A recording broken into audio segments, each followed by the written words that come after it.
You, John Fitzgerald Kennedy, do solemnly swear. I, John Fitzgerald Kennedy, do solemnly swear.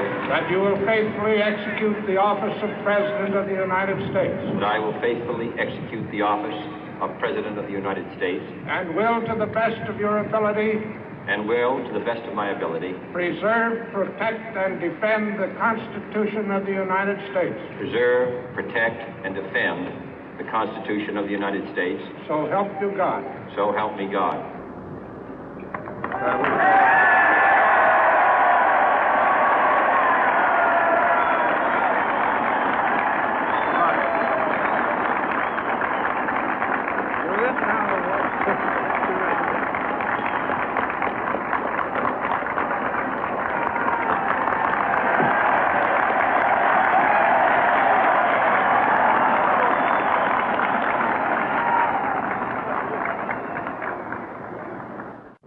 Vice President Johnson, Mr. Speaker, Mr. Chief Justice, President Eisenhower, Vice President Nixon, President Truman, Reverend clergy, fellow citizens.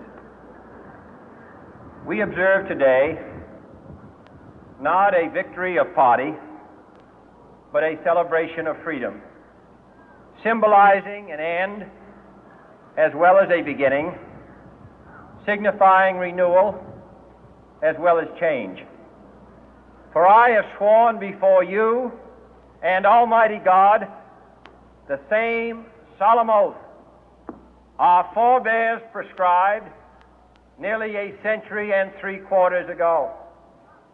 The world is very different now, for man holds in his mortal hands the power to abolish all forms of human poverty and all forms of human life. And yet the same revolutionary beliefs for which our forebears fought are still at issue around the globe.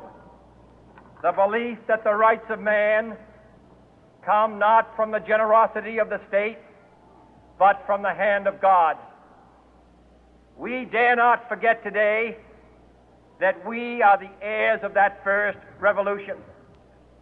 Let the word go forth from this time and place to friend and foe alike that the torch has been passed to a new generation of Americans born in this century, tempered by war, disciplined by a hard and bitter peace, proud of our ancient heritage, and unwilling to witness or permit the slow undoing of those human rights to which this nation has always been committed and to which we are committed today at home and around the world.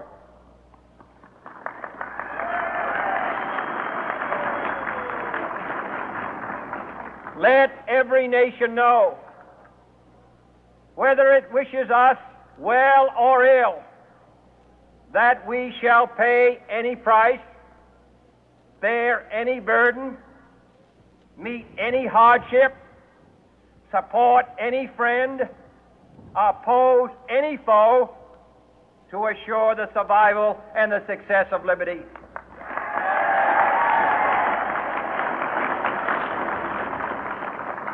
This much we pledge and more. To those old allies whose cultural and spiritual origins we share, we pledge the loyalty of faithful friends. United, there is little we cannot do in a host of cooperative ventures. Divided, there is little we can do, for we dare not meet a powerful challenge at odds and split asunder. To those new states whom we welcome to the ranks of the free, we pledge our word that one form of colonial control shall not have passed away, merely to be replaced by a far more iron tyranny. We shall not always expect to find them supporting our view, but we shall always hope to find them strongly supporting their own freedom, and to remember that in the past, those who foolishly sought power by riding the back of the tiger ended up inside.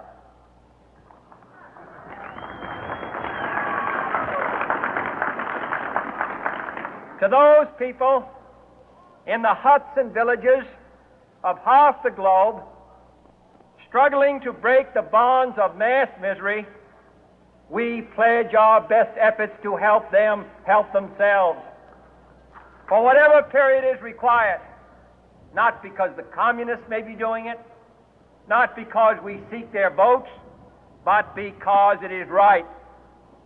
If a free society cannot help the many who are poor, it cannot save the few who are rich.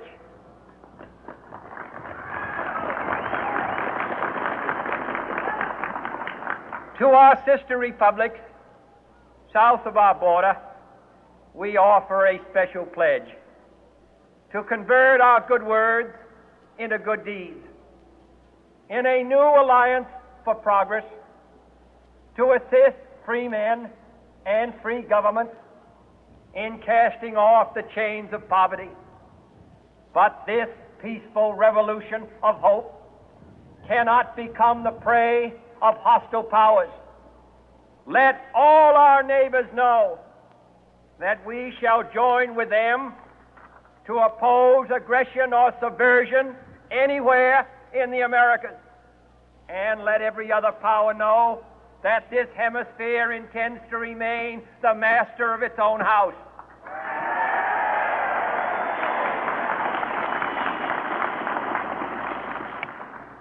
To that World Assembly of Sovereign States, the United Nations, our last best hope, in an age where the instruments of war have far outpaced the instruments of peace, we renew our pledge of support to prevent it from becoming merely a forum for invective, to strengthen its shield of the new and the weak, and to enlarge the area in which its writ may run. Finally, to those nations who would make themselves our adversary, we offer not a pledge, but a request that both sides begin anew the quest for peace. Before the dark powers of destruction, unleashed by science, engulf all humanity in planned or accidental self-destruction, we dare not tempt them with weakness, for only when our arms are sufficient beyond doubt can we be certain beyond doubt that they will never be employed.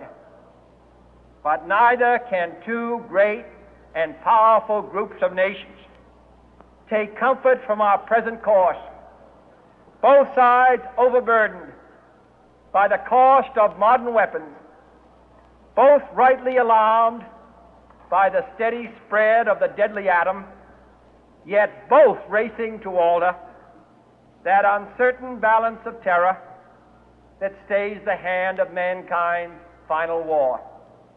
So let us begin anew, remembering on both sides that civility is not a sign of weakness, and sincerity is always subject to proof. Let us never negotiate out of fear, but let us never fear to negotiate.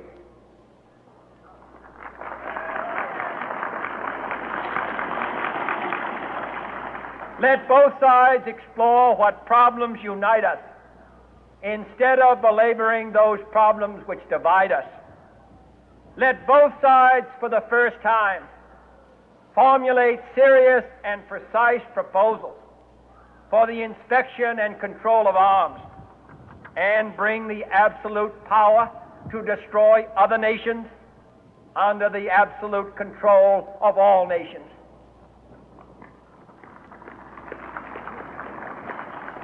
Let both sides seek to invoke the wonders of science instead of its terrors. Together, let us explore the stars, conquer the deserts, eradicate disease, tap the ocean depth, and encourage the arts and commerce.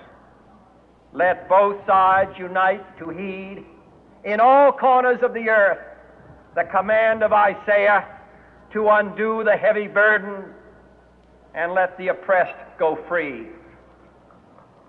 And if a beachhead of cooperation may push back the jungle of suspicion, let both sides join in creating a new endeavor, not a new balance of power, but a new world of law, where the strong are just and the weak secure and the peace preserved. All this will not be finished in the first 100 days, nor will it be finished in the first 1,000 days, nor in the life of this administration, nor even perhaps in our lifetime on this planet. But let us begin.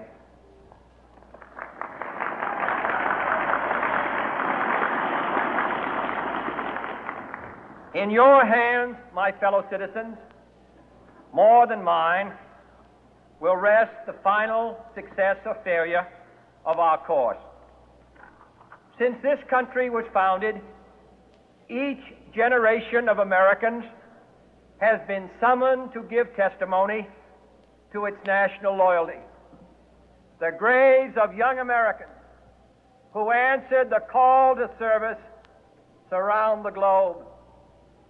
Now the trumpet summons us again, not as a call to bear arms, though arms we need, not as a call to battle, though in battle we are, but a call to bear the burden of a long twilight struggle, year in and year out, rejoicing in hope, patient in tribulation, a struggle against the common enemies of man, tyranny, poverty, disease, and war itself.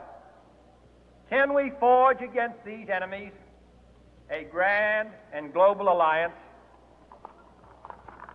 north and south, east and west, that can assure a more fruitful life for all mankind?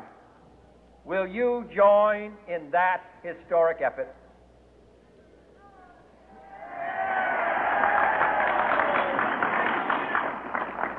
In the long history of the world, only a few generations have been granted the role of defending freedom in its hour of maximum danger. I do not shrink from this responsibility. I welcome it.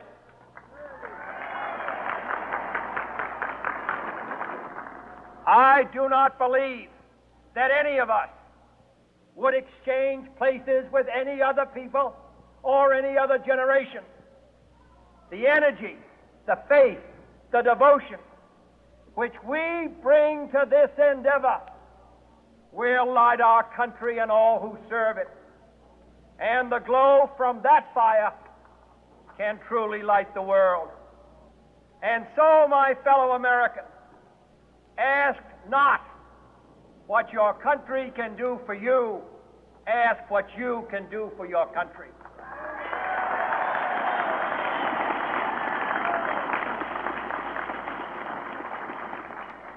My fellow citizens of the world, ask not what America will do for you, but what together we can do for the freedom of man.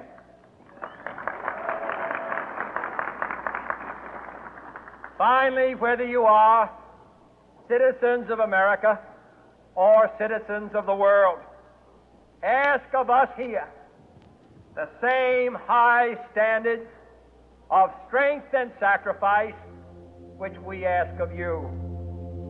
With a good conscience, our only sure reward, with history the final judge of our deeds, let us go forth to lead the land we love, asking His blessing and His help, but knowing that here on earth, God's work must truly be our own.